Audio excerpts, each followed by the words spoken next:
So the sharing economy is in many ways a euphemism for a lot of these technology platforms that you might indeed even have in your own phone. The intent of it was that you could take underutilized assets and share them. And so an easy example is Uber. So Uber, which is a company that's raised $15 billion and has a private market valuation of about $60 billion as of December 2016, uses a model where essentially people that want to go somewhere for transportation will employ the services of a part-time driver that tends to own their own car.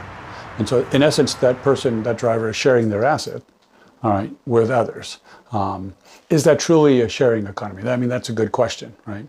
So you might want to look at, say, Airbnb. So Airbnb is not necessarily a similar model, but a related model that talks about housing. So if I want to go to Singapore, or if I want to go to New York or Paris, and I was looking for a place to stay, I have one choice. I can stay in a hotel, or I can stay in someone's home.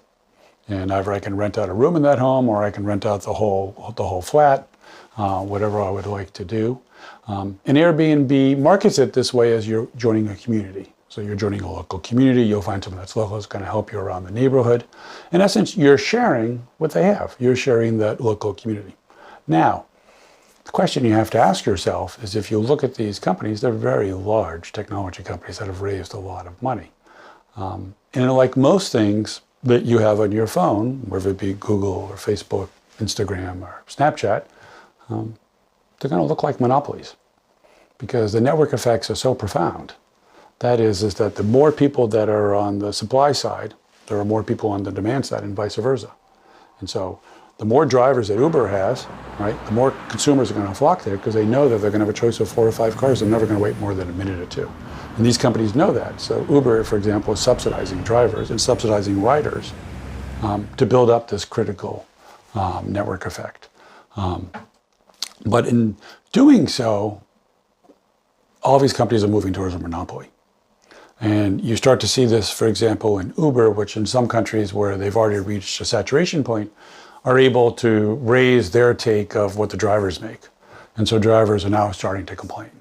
So drivers that at first were very happy about sharing their car because they get an extra source of income are now saying, oh my gosh, you're driving down my income, because they have market power.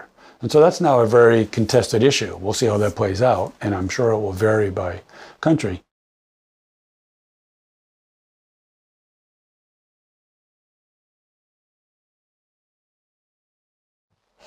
So sharing economy companies actually are very good for consumers by and large. Consumers generally come out the winner.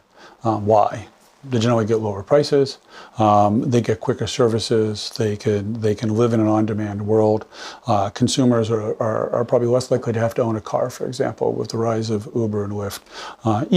Even medium-sized cities are beginning to realize that it's cheaper to give vouchers for car services like Uber than it is to build out tram routes, all right, or even to subsidize bus routes.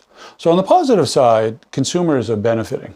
On the potential downside, what you find is it's very difficult for workers. And this is where companies will need to decide what they want to do. In particular, because it's an on-demand service, it works because people are willing to work part-time. But as people begin to work part-time and don't see an increase in wages, they're going to start to say, okay, well, I want benefits. And this is going to vary by country. And it's also going to vary by regional level or provincial level, and also even at a city level. And you start to see that now. And so there will be increasing tension in the system. So is it a net gain for most places?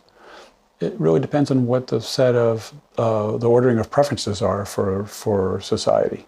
So some countries that preference consumer gain over anything else, like the United States, for example, the UK, will definitely say that it's a net winner. It's a very innovative model. Countries like Germany or Japan that say that actually we have pretty good services now in a regulated fashion. And it's not necessarily all about the cheapest price, but it's about kind of giving opportunity for people to work and earn a reasonable living. I won't use the word fair because it's really hard to define the word fair, but we'll say reasonable living. Have a different take on it.